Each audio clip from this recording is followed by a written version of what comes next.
All right, we're live. Okay. Hello, guys, and welcome back to the MMA Brothers podcast. It's Daryl. It's Asher. And we got our special guests back on the pod, Gabe and Coop. How you guys doing? Good. What's up, guys? Loving the energy, boys. High energy. Loving it. Hey, boys. Hey. Yeah. I guess I got to go with my Bruce Bumper voice. And you got to introduce us at the same time there. You could have gone to one and then the other. Sorry, guys. Hey, Cooper, how you doing today, brother? I'm good. What's up, guys? Gotta love the fights last night, eh? What'd you guys think about them?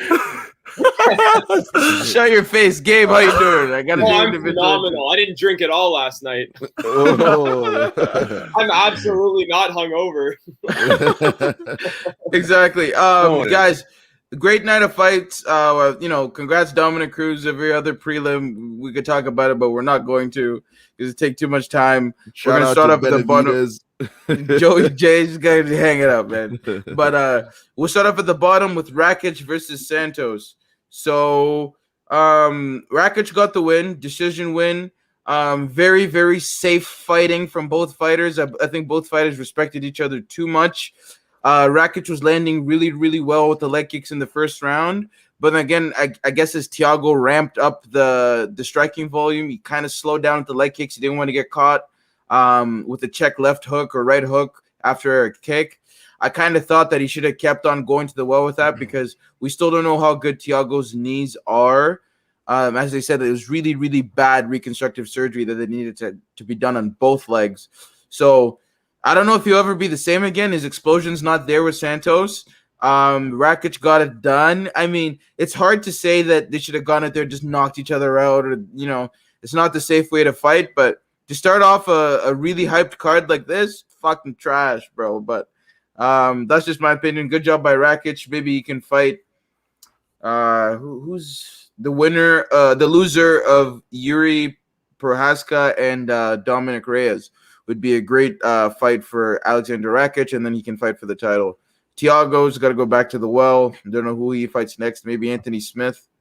I have no idea. But yeah. So Coop, what do you think? Yeah, I mean, I thought it started as a good fight, and the striking, it started technical. Both guys landed some good leg kicks, and I think at a certain point, these guys just, maybe they'd seen each other's highlights a few too many times. There's just way too much respect there, and all that pressure just seems to fizzle at the end of the fight, and both guys realized, okay, late in the third round, we're not going to be taking these chances today. It's just not going to happen.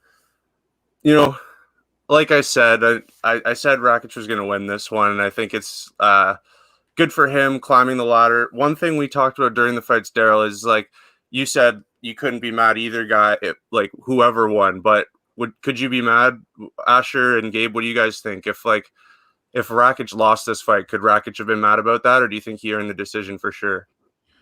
I don't think that Wreckage should have lost the fight. I would have been upset if he lost because Santos didn't really land anything. I know Wreckage landed more leg kicks and more jabs and stuff like that, but I'm surprised by that strike count that he landed 61 strikes. I don't remember those 61 strikes. At least I don't remember anything significant that landed on Wreckage. At least Wreckage was the one that was backing up Santos, and he was the one that I guess he was the more active fighter, as you can see by the strike count too. So strikes attempted, I should say. But yeah, man, I would have been surprised if Wreckage didn't get the decision. How about you, Gabe? Yeah, I'd have to agree. I mean, I wanted Santos to win this fight, like I said in the episode before. But like you guys all said, very safe fight. Wreckage did what he had to do. Respect to both guys. Yeah, I'm really excited. I'd love to see a Wreckage Reyes fight. Like I've mentioned before, like a lot of especially in the fight business, people are quick to forget great fighters after one loss. And Reyes was on a tear. He ran into a big speed bump in Jan, and now he's got to work his way back up. And he's got that fight coming up. I always butcher the guy's name, the last name. Prochaska, yes. So he's got that fight, and then I'd have to agree with Daryl saying like if the way that goes, and then see like possibly Wreckage and Reyes, and then have that winner go fight for the belt again. But yeah, I wasn't too entertained with this fight. I wasn't too engaged in it, but did what he had to do. So it definitely was disappointing after such a good prelim card too. Like the prelims had us really going, and then this was a bit of a bump in the road. For sure, yeah. All right, we're gonna move on to Islam versus Drew Dober. I was, very wrong with this one, but that's you got to be bold to what did he say? Dare to be great. Yeah, this one was just this is classic Dagestani handcuff against the cage, pound you down, and war on him, and Dober just couldn't land anything on Islam. I mean, he landed 14 strikes, but it was just Dagestani's mod. I don't know, man. Give Islam Tony Ferguson, let him kill him, and then move on. I don't know. Like Tony, what do you do? What's Tony gonna do against Islam, right? He's definitely gonna be Tony's takedowns defense kind of trash. Not gonna lie. So no, all he does is jump into guillotines and full guard. That's all he does. But yeah, no, I'd love to see. Darce. Yeah, I would love to see Islam against the top 5. I just think that everyone who he's going to face in between is just going to get mauled the same way, and Islam's probably going to be a champ within the next 2 years of the division. It's just my prediction. What do you think? What do you think, Coop? Yeah, I thought it was a good fight, man. I thought Islam came out hard, and he was showing that submission offense throughout the whole first round. I was actually impressed with Dober being able to fight it off as long as he did. Good for Islam for wearing on him the whole time and getting the finish in round 3. Because we were talking, I don't think anyone's that impressed if he rides him out till the end of the fight. But he goes on in the 3rd round. He continues to put pressure on, and he almost lulls him into a false sense of security there. And then he gets the shoulder pressure and gets the tap. So yeah, good for Islam. Sucks for Dober. I thought he showed some good defense, but eventually that Dagestani style is just going to wear on you, and that's why they get so many finishes even late in fights. Yeah, what'd you think, Asher? Those Dagestanis, bro. There's gonna be the Dagestani revolution. I guess they don't really have too many big guys, right? The heavyweights, or they're all around the 145 to 170 maybe area, because you got people like Zabit. I don't know if Zabit's from Dagestan. I know he's from that general area. You got Zabit, we got Islam, we got Khabib, we got there's another guy who is slipping my mind. Umar Nurmagomedov. Yeah. There's another guy. They're all the exact same breed of fighter. You know what I mean? And it's Sambo wrestling. So, yeah. So clearly it's a style that these UFC fighters can't handle. So Islam Makhachev looked really, really good. I don't know what else to say. Drew Dober, I thought he would have test Islam on the feet, because Islam's stand up is not anything, and not anything that's going to stand out. But like Daryl said, I'm down to see Islam move up to the top 5 of the division and see who he can face next. Tony Ferguson would be cool. I don't think it presents much of a challenge for him, though. Yeah, that's right. Because the rest of the guy, yeah. Because the rest of the guys in the division, they're all tied up. It looks like Charles Oliveira may face either Chandler or I guess Gaethje. Chandler or Gaethje. That's a good fight to keep an eye on, though, because wouldn't you love to see Oliveira versus Islam? If you're gonna see a wrestling match, you may as well have the 2 best, right? Yeah, Islam versus Oliveira would be cool to see, because then Cooper loves Oliveira's nuts, bro. Fuck me. Oliveira grabs a hold of Tony Ferguson, does no damage for 15 minutes. Cooper's bro, Oliveira's fucking greatest shit I've ever seen. For God's sake, nigga did no damage. He threw up one submission, Cooper, and almost got it. He almost broke his arm in the first, and then he was just stunned by the fact that he was fighting a zombie the rest of the fight. Miss me with Du Bronx, bro. That's all I'm saying. I hate that nigga's trash. Du Bronx is a 5th degree black belt or something. 6th, 7th, 8th. And that's one Show fight. Me some action, Tony bro. Ferguson is not a slouch. That's what happens. Sometimes a stalemate is reached. I would love to see Islam versus Oliveira. That's actually a smart fight. But yeah, it looks like most of them are tied up. We got McGregor Poirier tied up. We got Oliveira versus somebody, whether it's going to be Gaethje or Chandler, and then maybe Islam can fit into the equation somewhere there. I don't know. But good job for Islam. I don't know what else to say. What about you, Gabe? Yeah, you guys pretty much covered all of it. Islam did exactly what we all thought he was going to do. He went for the takedowns, and he just suffocated Dober for 3 rounds, right, until he got the submission. Yeah, that Dagestani, Sambo style fight style, it's if you have it nailed down like Islam and Habib do, it's impenetrable. Like, good luck getting out of that, because you might win some exchanges on the feet, but the minute it goes to the ground, you're like a mouse in the mouth of like a freaking anaconda. Like, you're not getting out of that. It's over, right? So I would like to see, possibly Tony for, I don't know, it's hard to say. See, the thing is, like we mentioned, like in an interesting fight like Islam and Oliveira, right? But what I find happens a lot is, like, when you get 2 really high level grapplers, it always ends up just becoming a striking match, because not so much that they don't want to grapple, but I feel like they have like something to prove that it's like it's not going to be the way everyone thinks it's going to go down. But that would still be a very good fight to see who's a superior grappler if it does go that way. So interesting.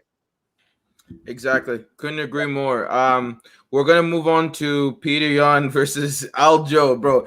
Aljo honestly deserves an Oscar, an Emmy. Thank you for agreeing. Thank you. I'm joking. Gabe, I'm capping, bro. Come on, that nigga got kneed in the dome while he's gassed. Do you remember what time? What happened to him? I have a theory. Yeah. I'll let you get to it, but okay, Aljamain Sterling was absolutely gassed. We can all agree, right? The referee tells Peter Yan can speak English, so let's not pretend like he doesn't understand English. He said he said it to him verbatim. Don't knee him. He's down. Right? Yeah. 3 seconds later, Yan throws a vicious knee, and he caught him clean right in the jaw and in the side of the head. Last time that happened to Aljo, nigga was stiff asleep from Magic Marlin, right? That's what knocked out Aljo when he shot in for a takedown. Mm-hmm. So to me, the thought that a severely fatigued fighter, right? You're gonna say that he's over exaggerating. I think that no one who's saying it has been kneed when they've been really tired in the head by Peter Yan. You can't tell me right now you know exactly what's going through Aljo's head just because was he playing it up a little bit? I would too, bro. This guy just illegally kneed me after the referee warned him, and I'm in no position. I'm severely compromised after that part in the fight. I was already gassed too. So to me, Yan was winning. Yan's the better fighter. Aljo, I don't know if it was jitters for the fight card. He was just trying to get him out of there in the first round. He blew his load in the first 3 minutes. Then nigga was gassed. I said, God damn. But still impressive. He threw a lot of volume. Look at that. He threw 100 more strikes than Peter Yan. But Peter Yan was landing at a severely high clip. At 66%. Aljo's only at 46%. But Yan has himself to blame. There's no one else to blame, and I also blame the referee, Mark Smith. I'm like, Mark, why are you asking him if he wants to fight? This nigga just tried to stand up and fell face first. You think they gave him a little too much rope there, eh? Yeah, I'm like, yo, even if he said he wants to fight, can you look at me and tell him he hasn't been concussed and he was just out? You know what I mean? Like, I don't know. I would love to hear. Gabe, I'll go to you first because Cooper agrees with me, I think. So I want to hear contradictory. Then Cooper, you can answer Gabe. The theory is it's not that I disagree. Okay, so first of all, illegal knee, and Mark Smith said don't knee him. He's a down fighter, very clear. Looked right at him, kneed him in the head, and like there's no arguing now. Like, it's an illegal knee. There's no debate there. My theory, right? So whether this is what was going through Aljo's head or not, in what you said, Daryl, it does. I think it could have played a factor, because you look at it this way. Only Aljo knows for sure if he can continue to fight, right? He's the only one, right? And I mean, that knee definitely fucked him over, because you look at him and the guy looked like he was in absolute shock and he could barely walk. Like, he had to get helped out. Like, the guy was like, yo, am I in Abu Dhabi or is this Vegas? Like, I don't know. Like, he said he was lying down because it made him feel better. That's a bad sign. Yeah, exactly. Yeah, when you have to lie and just so the world stops spinning, right? Yeah, and people are like, "Hey, man, he can hold a conversation. He didn't have a concussion." I'm like, are you an idiot when you can't speak English? Yeah, I'm like, dude, come on, man. So this is. I feel like Yeah, no, sorry. so that's okay. Yeah. So Go ahead, Gabe. Sorry. The way I'm thinking is like, no, like definitely like Aljo is in no position to continue fighting, whether he wanted to or his coaches said he would be fine, or the ref was like, okay, do you want it? Like it should have been stopped. Like it should have been stopped there, right? But this is where it lands, right? Okay, so now it's a DQ. You win by DQ, you get the belt. Aljo can be like, I mean, he didn't want the belt. You could see his reaction and like what he said after. He's like, yo, like I'm not, like this is not how I want the belt. But then you put this, I guess it creates this narrative now where there's going to be a rematch and you're going to get another crack at the belt. So like, because Aljo was losing, but now he's got another crack at it. I mean, it's not like he planned all this to happen, but it does work out that way. And regardless, then the next time, I don't know. It's I don't think like I don't think it should have changed hands. Like I don't think the belt should have changed hands, even though it was a dirty knee. Because like to win a fight, you got to fight, right? So even though it was an illegal knee and he got disqualified, it's still you didn't win. You didn't win the fight, right? Like in real life, if you were fighting someone, but he did though in the rules. That's the rule. Like and I don't think there's a better way to do it. I don't think you can have Peter Yan's face up on the UFC website as champion right now, and I don't think you can have no one maintaining the belt. I think it's the right call. Aljo gets to have the belt for this time. They run it back. I don't see anything wrong with that, and you can't put the onus on Aljamain Sterling not to get kneed illegally in the head. The onus is on Peter Yan there. Like he's the one that threw the illegal strike. So it's not. You know what? It happens in every sport. Sometimes you win a game. Sometimes the other team loses the game for you, whether that's by not showing up ready to play or whether it's something like this. They get themselves DQ'd or they go out the night before. Sometimes you win without earning it. That's just sports. You know what I mean? Yeah. In my opinion, exactly what happens is what should have happened. The only thing that concerns me with this is I think it's happened before as well on these big cards where it's like the world is watching and Mark Smith is giving him every chance to continue this fight concussed as shit. Like that is such a bad look, man. You can't, man. Because that's when Aljo could die. Dude, like if he takes another bad knee, he could die, bro. Yeah, legit. There was not enough protection of him there. I was made uncomfortable when I go back and look and realize at what point they would have let him continue, because that fight should have been waved off a little sooner. So let me ask you guys this. So Jan actually threw it a couple times. Though, what do you guys think about axe kicks? What do you guys think about them? Axe kicks to the ground, like when opponent's on the ground? Yeah, like when they're on the ground, they go like heel to head, right? Because no. I don't. Wait. You can axe kick someone if they're standing up, but you can axe kick someone. Or what am I thinking of? Which kick am I thinking of? Jan, I think you're thinking of the axe kick, but he threw the axe kick, but it went to landed on his body. He didn't land on his head. Yeah, I think you can axe kick to the body, not to the dome, because dude, the torque you would be able to generate coming down, you would shatter his skull. But no soccer kicks, no axe kicks for sure. But go ahead, dude. I think you see the rule being used exactly as it should be there, because it's a dangerous strike, and it can cause an event like what we saw, and the right thing happened. It took a little long, but I think the UFC ultimately got it right here. Yeah. That's fair. I just think, no, totally. Like that's like once again, like what I'm saying is like I'm not denying that like what happens illegal is bad. Really, I'm just saying like I would have been more satisfied with like a vacant belt. I don't know. That's just me. We can disagree on that. I just think a vacant belt would be better, because at the end of the day, like that fighter competitor mentality, in order to win, I know what the rules are. Like I know like technically disqualification win, you get the belt, but like I don't know, just in my mind, it's like I think of like a real life scenario. If it's life or death, you don't win because the guy threw something illegal. And I don't know. Go ahead, Goop. I was just gonna say I can see common ground there. I agree with what you're saying too. I totally get like gold medals have been won for disqualifications in like every Olympics. Like it's just kind of how it's the nature of sports. Yeah. I mean, So yeah, going back to Sterling, for me, my opinion was he was hurt, right? Do I think like he played it up a little bit? I think so too. You know what I mean? I'm not denying. I'm not a little fighter. gamesmanship here and there. You know? I could not say like, yeah, he should have kept fighting. And like you guys said, it wasn't just Mark Smith's fault. The doctor came in there. The doctor could have also like put a stop to it. He could have waved it out quickly.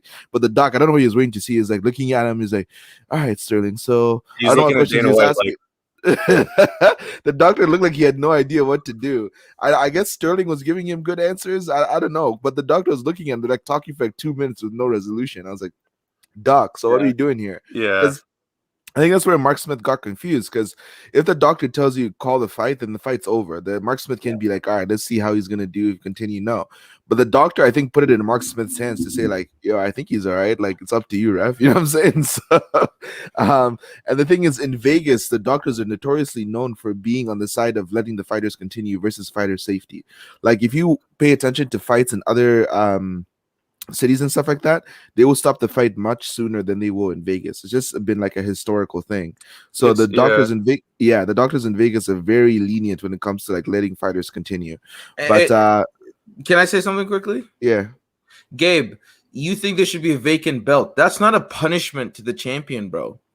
That's really not. Because he didn't like. I think you should forfeit your belt to the challenger should you get disqualified, because it was on your own merit, right? He like no one told, like, okay, his corner did, but Jan still had to throw the knee. You know what I mean? And it was, if it was arguable, Sterling was getting up and he just mistimed it. You know, there's some, bro. Sterling is not getting up. The referee told you not to throw it, and you still throw it, man. Give up your belt, because you know that's really, really bad, bro. You know, like that knee. I don't know.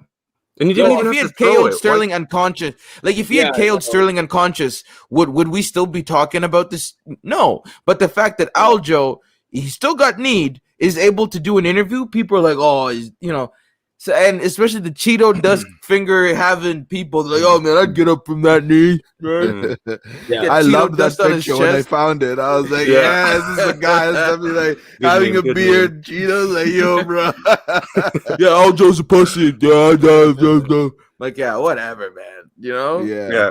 Just to wrap up the last part. So I kind of get where Gabe's coming from. Reason why is because Sterling is not going to be taking pictures with the belt. He may be chilling, like loving the belt, like low key, like he did. But like his coach picked up the belt, so they're taking that belt with him, right? Is it going to be on his mantle, like at Bisbing's house? Exactly. So he's going to take the belt. He's going to get the money that comes with the belt. Jan, I don't know how it works monetarily in terms of contracts and stuff like that. But like I know once they do the rematch, like this is a perfect scenario. I was telling everybody, you would be an idiot to keep fighting if you got that knee. It definitely works out financially. I do not care how. It's everything. Even Daniel Cormier said this guy's an actual fighter. Daniel Cormier said it is in your best interest to not continue fighting. Think about your friends, think about your family, think about everything. Do not think about being a tough guy. If you are hurt, like obviously it's one thing if he's not hurt and then he's just pretending. But if he is hurt, even if he wasn't 100% hurt, if he is 70 or 50 or whatever, it is in your best interest to not continue fighting. There's just too many reasons why you should not continue. You could get hurt, or you can just not fight, take the belt, go home, live to fight another day. You get the rematch. If you kept fighting and you got KO'd, that would be the end of that fight. Another max money fight.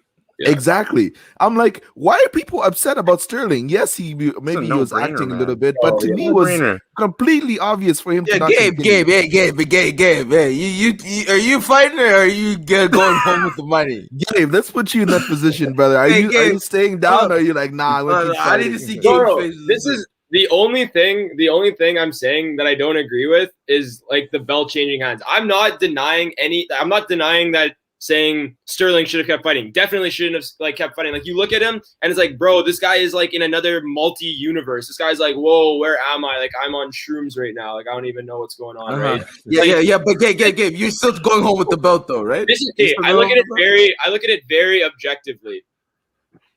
I know what the rules are, but like you get the belt by winning, and I know DQ wins. I did just my mentality. So let me fill in the blanks what Gabe is saying. The way Sterling reacted to the belt, he's like, I don't fucking want this, right? And that's the mentality where it's like, yo, I didn't win this. So you know what? If you want to punish Jan, because I mean, said don't need him anyways, be like, you know what? Screw it. We're gonna have Sterling fight someone else, and you can work your way back up because that's bullshit what you did. But I don't know. So you can see it's just like removing Jan from the title conversation because of that strike.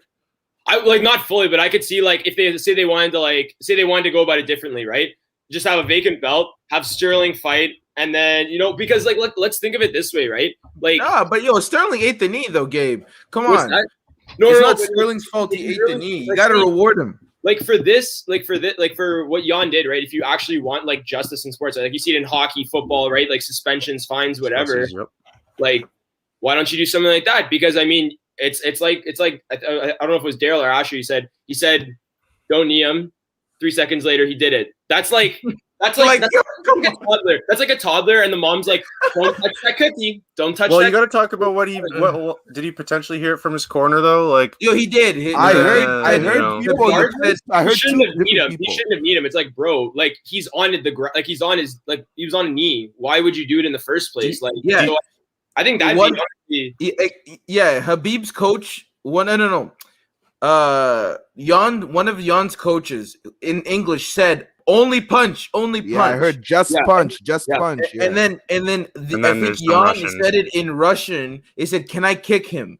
And then the guy said "niet" or I don't know, whatever he said in Russian. Niet is no, but would be no. Yeah, but whatever. You're making a bad case for Peter Jan right now. Yeah, anyway, he's like, "Niet," then he need him.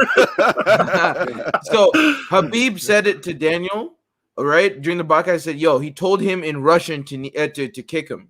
That's why Jan threw the knee." And I'm like, Jan, I get it, adrenaline. You listen to your corner, but if the niggas is down, referee told you not to do it. Apparently, Cormier is fluent in Russian too. He's like, "Oh, I just." Well, no, he's just in Khabib's pocket. Wow. And AKA is just like Dagestan now. AKA kickboxing is just like all Dagestan now. No, but good. He's gonna be fluent. Exactly. No, but good. Guys, let's just breathe through this. All right. Like, I don't even want to spend this fight. Like, I don't even, honestly, congrats, Amanda, Megan. Yeah. Gay Cooper. Come on, please make this quick. It's painless. All right. Well, I'm just going to say Megan Anderson didn't do her part in bringing this fight to, like, she has those powerful leg kicks. She threw one kick. It was weak ass shit. And Nunez just imposed her will, and it was over. No head movement. No head movement either. Well, she had her beat on the feet. She had her beat on the ground. Every area of the fight. Nunez is the champ. Someone's going to have to actually hit her at some point, and then Nunez will realize she's actually in a fight and not just sparring fucking mannequins. That's what it's like right now for her. Man, like, have you seen those? The judo or not judo? The jiu-jitsu dolls that you can get. Those that's what the fight looked like once Nunez got this to the ground. It looked like she was playing with one of those jiu-jitsu dolls. The ones they ground and pound with, the ones they practice with. Yeah, exactly. You can their arms go into the perfect armbar position just before you tuck it under there. The ones you see on Embedded, it's like this time on UFC Embedded or whatever. And it's like they do the whole hype video and it's like them at the gym like doing their thing. Yeah. Oh, she looks scared, man. Like I looked at Megan's face and she looked like shit. She always looks like that though. She was fighting like this. Even that's how she looks into her sparring. But that's we've said it before, right? Like there's really no one for Amanda besides maybe having like that last the last Shevchenko Nunes fight, right? Controversial, right? I think that's really the only one that makes sense to have again. I mean, like, I guess Shevchenko has 2 losses, so it's like it would be a trilogy, even though it's not like a typical, one win, 1 loss trilogy. But I think that one makes the most sense. I think that's going to be the most competitive.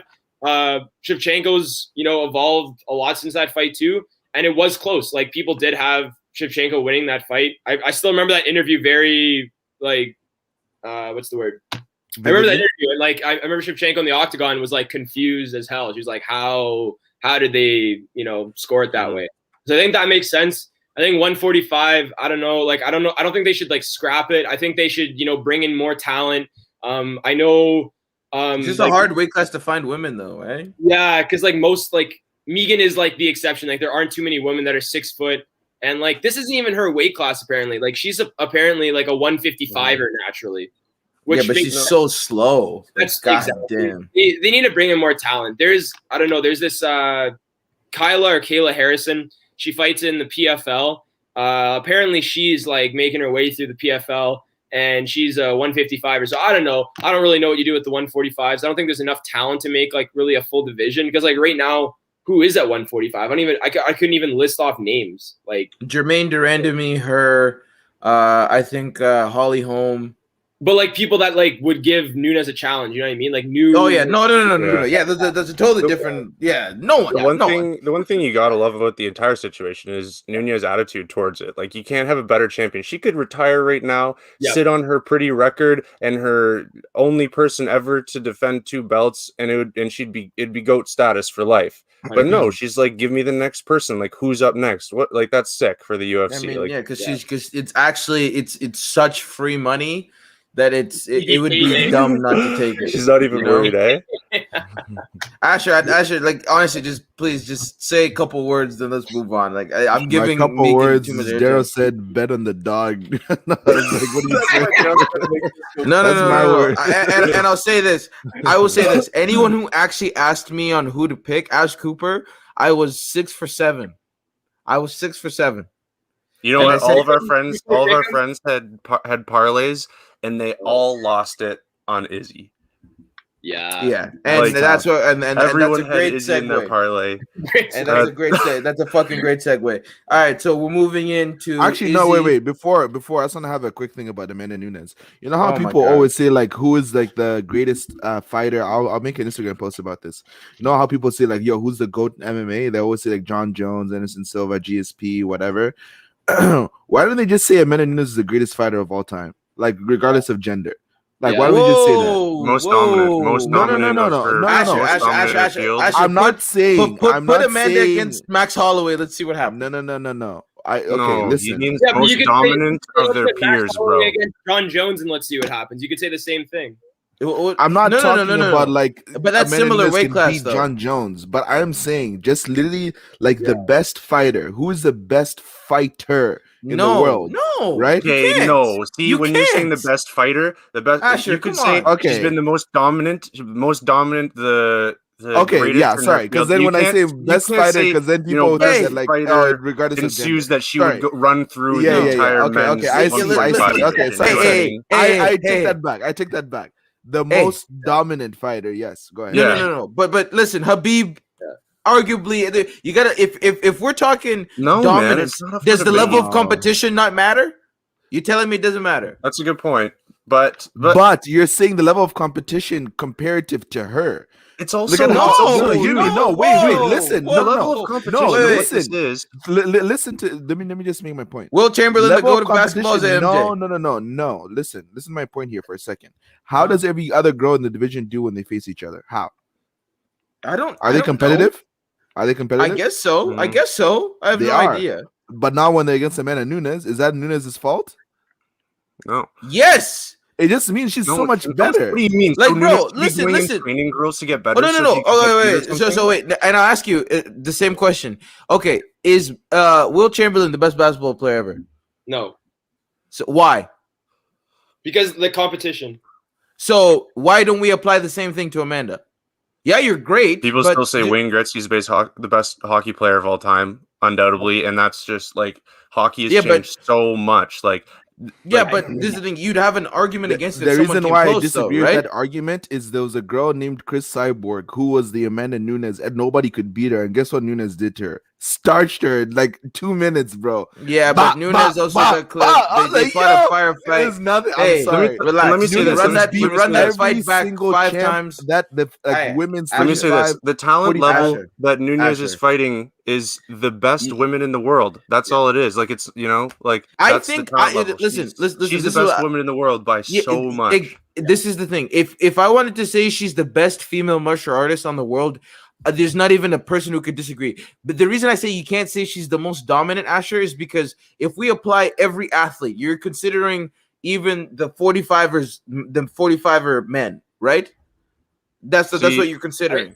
That's where you run into trouble. But don't because you if think you you put could say that Amanda Wilt against Chamberlain is the most dominant basketball player of all time because the way you he can was say amongst his that, peers, right? That's but what he's we're trying not to the say. best player. But he's not the best No, player. that's not what I But mean. he's not the best player. Most dominant. When you say dominant, it means you dominate. Like there's no amongst your peers, right? Exactly. Currently, and Amanda dominates everyone.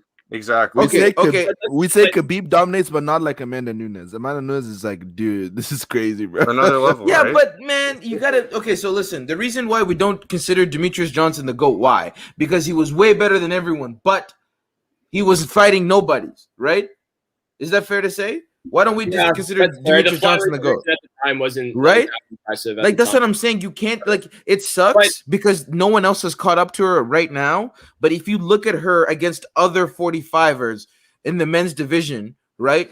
How I'm not saying she's gonna lose to every UFC. No, she'd beat a lot of them. But if you look at Asher, put her against Brian Ortega. What's happening? Why are we talking about? I'm just talking about who dominates the most in UFC history. It's Amanda Nunes.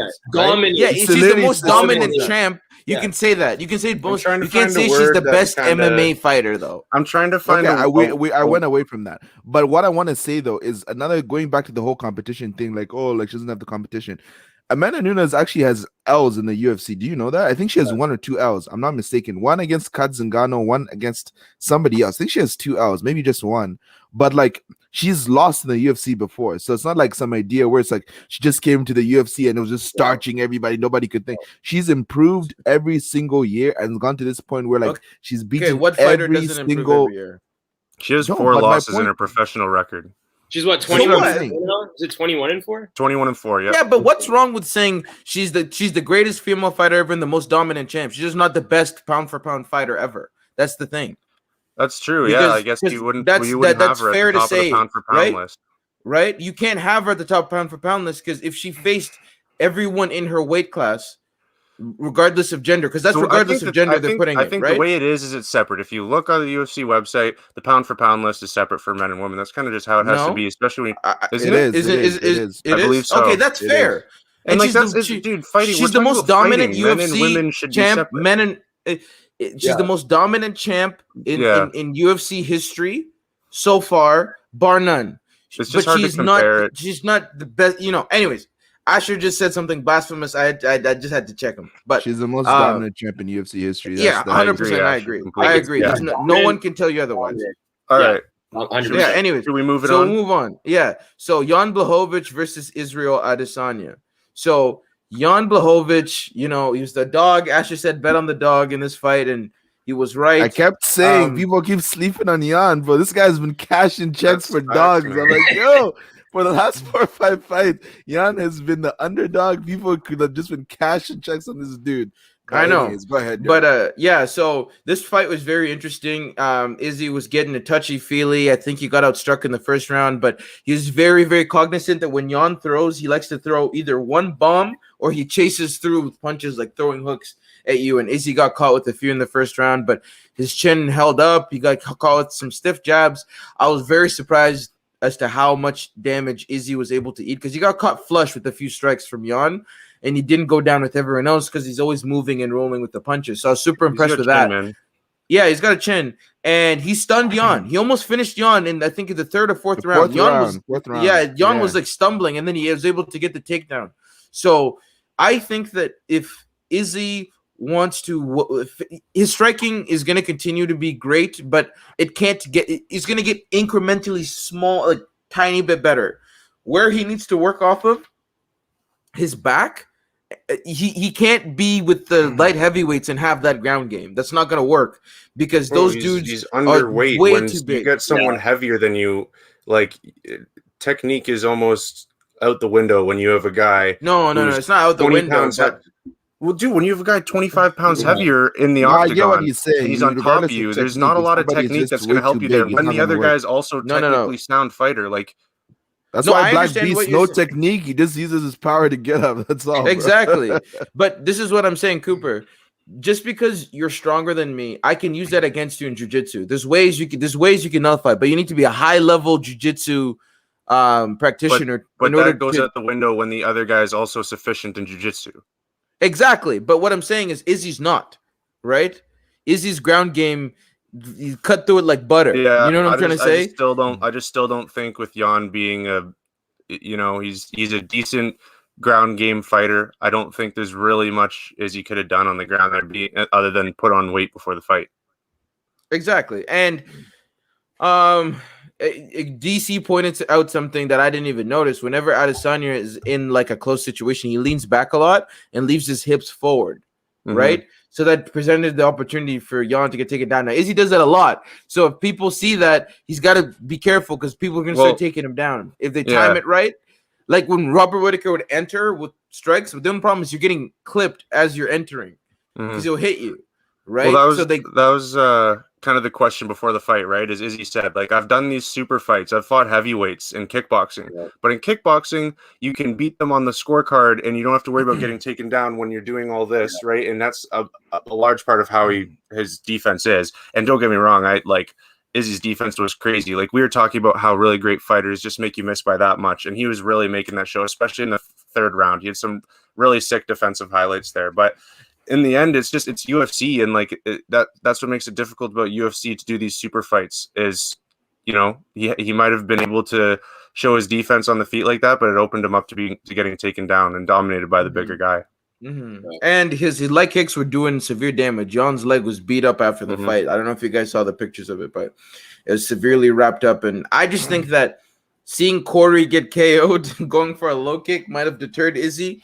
But Jan was biting on every single fake. I think if Izzy just doubled up on the fakes, the third one, if he bites, the moment he bites, throw it, and then you can kick him out. You know what I mean?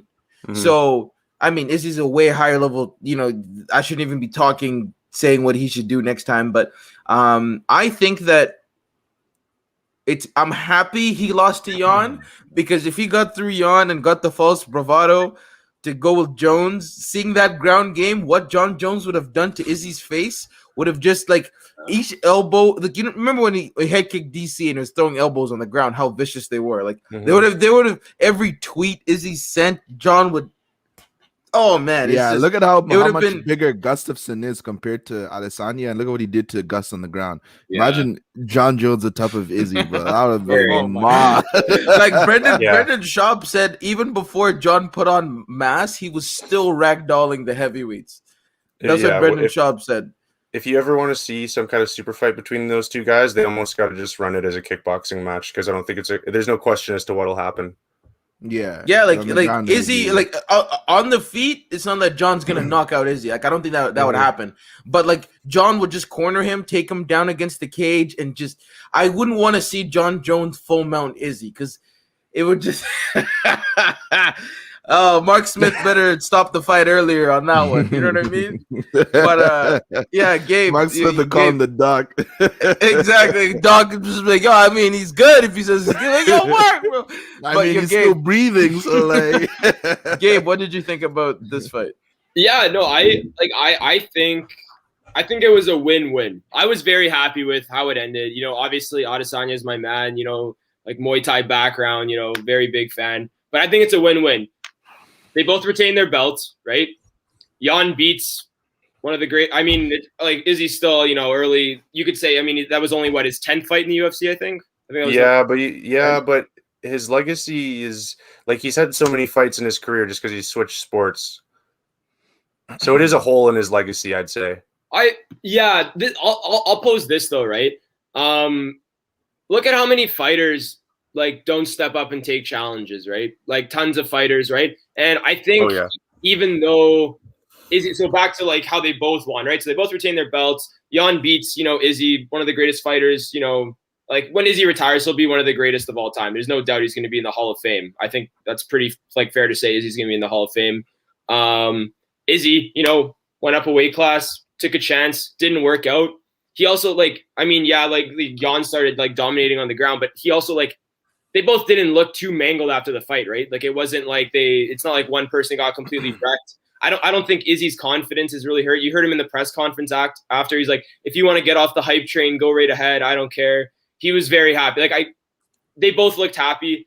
It's a win-win, I think. I get what you mean about a hole in his legacy, but at the same time, it's man, there's so many fighters, and it's easy for us to look at fighters too, or other fighters look at like Izzy, for example, and be like, oh, you know, like maybe he shouldn't have done that. But I think taking risks and losing, like, you know, even if Izzy doesn't ever beat Jan, you know, he might always have that loss and never redeem that loss. But just the fact that he took the challenge, went up in weight, didn't even really go up in weight himself. He went up a weight class, but he didn't put on any weight, right? Fought a guy considerably bigger than him and lost, but didn't really get mangled, right? And like Izzy, you know, landed some good strikes too. He was doing, you know, he had good feints. He was popping in and out. Like in the first couple rounds there, it would be pop, jump out. And then, you know, Jan would try and rush him with a flurry. Didn't work. He was doing his thing. And I think he looked good. So sometimes, you know, it sounds I guess it kind of sounds, you know, dumb. It's like, oh, well, you know, like the whole like winner, like you don't always have to win to win. You know what I mean? But I think in a way it is kind of a win for Izzy because you know what? I don't see other guys, you know, or other fighters doing this all the time, right? And and it's true. And to kind of piggyback on that, like he's going to continue to build his legacy because he's a guy that has been vocal about, you know, he knows that they want guys fighting 3 times a year and he's willing to do that. Yep. So I completely agree. He's a fighter and it is a hole in his legacy because when you're talking about him in terms of GOAT status and you have to compare him to guys like Khabib and John Jones that have perfect records, it's hard, right? I agree. Whether they moved up in weight classes or not, especially with John Jones doing what he's doing now, moving up weight class and taking over at heavyweight potentially. We'll see. Yeah. But he's so talented and he's you know, he's in his 30s. Like what is he, like 30 33 31 yeah. 31, so he's definitely got time, man, and he's going to continue to build on that legacy. Like I said, especially he'll probably fight 2 more times this year, which is awesome in terms of being a fan. You know what oh sorry. No, go ahead, Gabe. I was just gonna say, because you know how like I always hear this all the time, and I find it kind of ironic as fighters are always like, oh yeah, the rankings mean nothing. Then it's like, well, then why aren't you taking fights they're giving you? And then it's you with look lower at ranked guys, right? Exactly. Then they're like, nah, it's not my level. How was he supposed to know what's your level? And they always say that they're like, oh yeah, we don't really give a crap about the rankings. You know, the rankings are flawed. It doesn't really matter to us. But then they get fights, you know, offered to them, and they don't take it. And it's for this exact reason. Like they're scared of losing that like status. Like it's like say you're the number 4 fighter and maybe you're 1 win away from then having a contender fight for the belt, right? And it's like, oh, why would I take that risk? That's why I think we need to respect fighters who take risks like Izzy and lose more than guys who, you know, like you look at some UFC fighters and they've had like long careers and they've, you know, torn through a whole bunch of like guys winning, but like look who they've beaten. Like there's some guys that have been in the UFC forever and they've never been in the top 15 or like maybe got into the top 15 and like you don't even really hear about them, but they have like Clay Guida. Yeah, exactly. Like who's the like? Do you know what I mean? So Clay's been in the UFC almost as long as I've been alive. That guy's weird, man. I don't know. That guy creeps me out. He's a really weird dude. That's the thing. To look at it that way, like I think we need to respect fighters who lose to better competition that take those risks, because like that's what it's about, man. Like people, like guys who, or you know, fighters who don't want to take risks. It's like, why are you in this business then, or whatever, right? And then they want to go around saying, oh yeah, well, like look at my win streak, but like look at who you've beaten. I don't know. Yeah, I don't know. There's it's true. You got to appreciate Izzy because like look at what you've got going on in the heavyweight division right now in the last few weeks. Yo, like, Dylan, you're a bum. Cooper, roast Dylan real quick. Oh, shut up, Dylan. Don't even accept this guy on the podcast. Freaking Doesn't flop. know anything. Bro, this guy only cares about I heard his opinion about Sterling too. What was his? Let's hear it. I want to hear it. Pretty much, he thought Sterling was acting, according to Darryl. Dylan is a contrarian at heart. Whatever the public opinion is, Dylan thinks the opposite. Is he like MTV Sports? Is he like? Is he fake news at his? Yeah, John Jones was ripping into Izzy on social media, bro. Yeah, I was like, John, take it easy, bro. I didn't like that shit. That shit pissed me off. No, dude, I love it though. Izzy talks so much grease. No. Well, dude, Jones is pissed because he just saw the most max money fight he was ever gonna get go right out the window.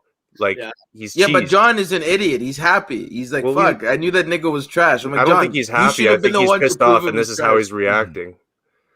Because honestly, I think it would be easy night out for John after what I saw on the ground. And he knows that too. Yeah, like Gustafsson hits sucks harder than Izzy. He has similar speed, but he's way bigger. And Jones just beat the living shit out of Alexander Gustafsson the second time. You know what I mean? Mm-hmm. So, like, honestly, if I'm Izzy, I'd rather lose to Jan Blachowicz than to John Jones, because the way you lose to Jan like that is way better than anything you're gonna get with John. Because Jan was gassed in the 5th round too. Because Izzy was winning the 5th round. It would have been interesting if it continued on the feet, then definitely I could see Adesanya winning it. And Izzy would have done enough to win 3 out of 5. The one thing that pissed me off is how Adesanya started acting cool in the feet. I'm like, dude, now's not the time, bro. Just focus on getting the dub. You know what I mean? That's when he got taken down. That's just him, though, right? You know, like he's just carefree. Like even after the fight, that interview, I love what he said. I put it on my story. He's just like, if you want to get off the hype train, like whatever. He's like, I'm just gonna keep doing whatever I want to do. He's like, win, lose, whatever. Like he just, and I love that mentality in a fighter, because like that's how you have to be. You like have to just have that like. Dude, that's where you're gonna get the best knockouts he's ever gonna get, because when he's in that fun flow state that he trains in, right? He said he's like to keep it light and train and be creative with his sparring. Yeah. And when he's in a state like that in the octagon, it's gonna produce good things. He's got to spar more with Carlos Ulberg. That nigga needs to work on his gas tank. For Carlos Ulberg. Because Carlos Ulberg with gas is a problem. Carlos Ulberg, no gas.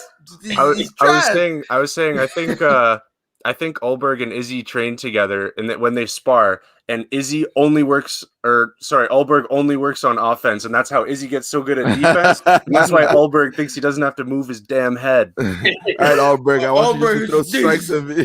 Just I'm like, yo, Carlos, you can't just keep eating. Ulberg, Rogan said it like 100 times. Move your head, fam. Bro, because when he was ripping Nzechukwu to the body, I'm like, yo, what is Kennedy made of, bro? Those bodies. That guy's different.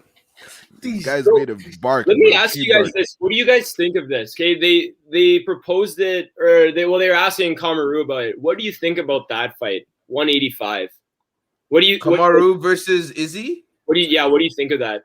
Well, I know. I don't want to see that. Really? Because I said this too. I know Kamaru said he won't fight him. Oh, bro. Yeah, Gabe. Honestly, it's biased.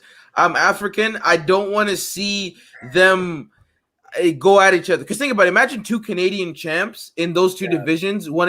You'd be like, nah, dude, let Canada have both belts. You know, let both Canadians. That's exactly what Usman said, right? Is he said, 2 belts for Nigerians is better than, me going and taking the belt both from belts. him. Yeah. I mean it more from like a fantasy perspective. Like if you were going to, if this fight was it's interesting. Right? And like, yeah. Look at, because I'm pretty sure Kamaru weighs around, I think his like walk around weight's like 200, right? It's like around that. So pretty similar to Izzy. Like they're similar in weight at that point, right? So you have it at 185. Kamaru's wrestling, that'd be a big issue, I think. I don't know. That's just me, right? Yeah, but the thing is with Izzy, as we saw, I'm giving Kamaru props, man. I'm giving him props. Oh yes, you're finally on the hype train. You know what, Gabe? You know what? All I have to say is this, Gabe. Yeah. Thank you for finally coming along aboard the Kamaru hype train. Greetings from Poland. Wow, let's go. That's over from Tomas from Poland. What's up, brother? Shout out Poland. Shout out to Jan. Polish power. Polish power. Legendary. I'm telling you. Cześć, kochanie. Exactly. No. What was I gonna say? Regarding who are we talking about? Oh, Kamaru and Izzy. Yeah, regarding Kamaru Usman, when he beats up Street Wasteman again, and I think he actually might finish him this time. Because bro, what's Jorge gonna do next time? He's gonna out grapple Kamaru in 6 months. He's gonna go happening in August too. That fight on short notice. All he had to do was go beat him. Of course, he's gonna. When he actually prepares for Masvidal, it's gonna be a KO, man.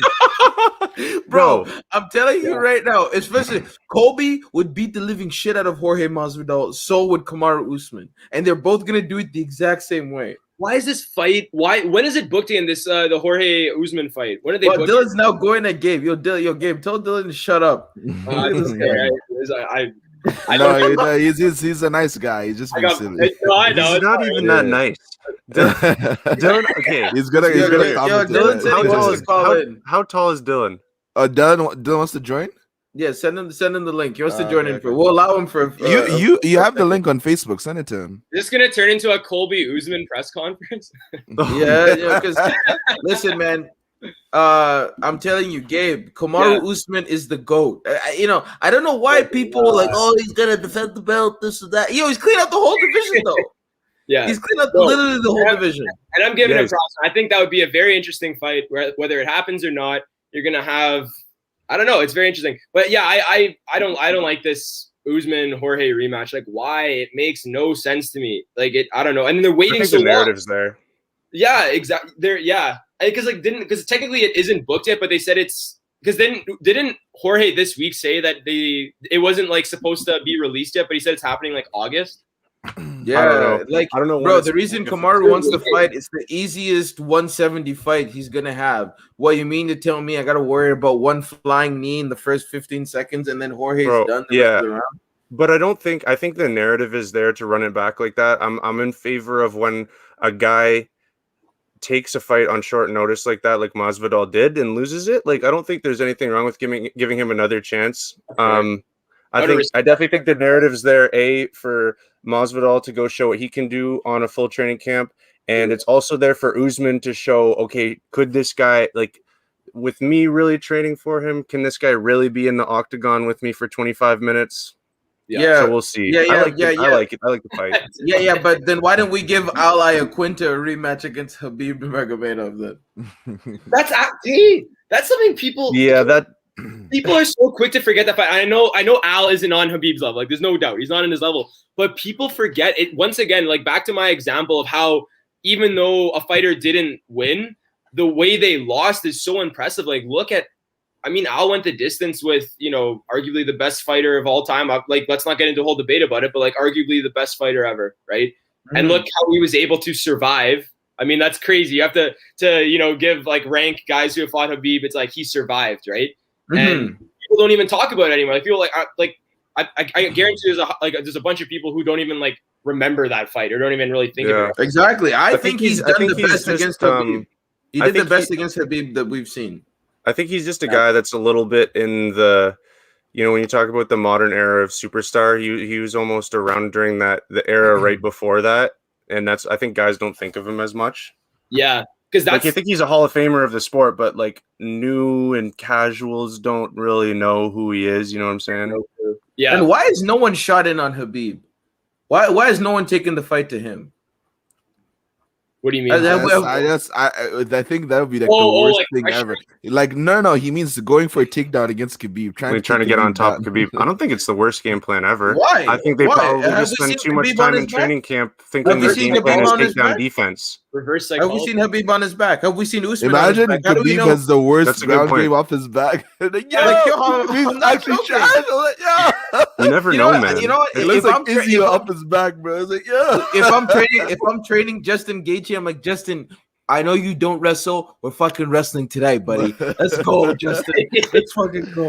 You know what I mean? People would fucking lose their mind if Gaethje went for a takedown against Khabib. Are you insane? If anyone submits Khabib, it'd be like Rumble Johnson versus Daniel Cormier. Do you remember? Rumble cracks Cormier and the few were like, yo, Rumble, let's go. And then he takes him down like, yo, Rumble, what are you saying? Then he ended up getting reversed and then he ended up getting finished. I'm like, Rumble, bro, what are you doing? Oh my God. But that just shows the greatness of DC, man. How that dude went through Rumble Johnson and he still get left there with a dub. He did the fat man, you know what I mean? Classic DC head bob after.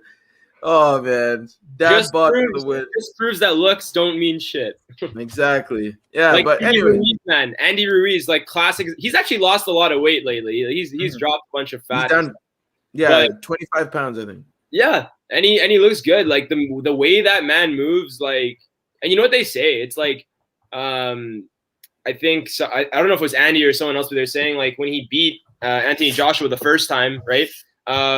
It's like having like a big, like force field around you. Like when you have that extra layer of fat and you take those punches, you like if you're Andy's size, sometimes those punches you don't feel it the same way as like Anthony Joshua. Super muscular, yeah. Exactly. Yeah, I was just say as long as you still have that base muscle layer.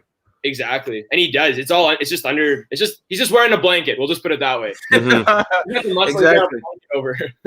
Boys' thoughts on Ngannou versus Jones. This is gonna be my last topic. I gotta hop off, but I think Francis versus Jones. It's just listen. If we're talking who's the better fighter, we all know that. We all know it's John Jones. We all know it's Stipe Miocic. But the thing that we're all not naive to is the fact that if Francis lands anything, they're going to sleep. You know what I'm trying to say? Anything that lands clean, he's going to sleep. You know what I'm trying to say? Like glancing blow against Stipe caused his eye to go like this. A glancing blow barely landed on Stipe and his eye went like this. I'm like, bro, imagine if he landed that clean. Stipe's out. Yeah. But once again, like look at Ngannou's wrestling game. Like it doesn't exist. Exactly. Right? So I think that you always go with the better fighter. I think Curtis Blades is a better fighter than Francis Ngannou, but as we've seen, Curtis, went to sleep. The fighter doesn't always win. Exactly. It's styles make fights, and Ngannou's right hand is the equalizer to all forms of fighting. You stand up, you're a wrestler, jiu-jitsu. You got to go through that corker. You know what I mean? Yeah. But thank you guys for coming on the podcast. Anything else you'd like to say before we head off, boys? That's it. That's pretty much it for me. For anybody that's listening, I really hope you can leave a review on Apple Podcasts, especially because I don't have an iPhone, so I can do that. So just give us a 5-star review. Say something like "You're a dope podcast." So you have to saying this guy's been reviewing his own podcast, eh? Yeah, it's like 2,000 account. I got 1,000 reviews. Be like, yo, so dope. It's like a Yelp review. Like, oh my god, that Asher guy's so hot, man.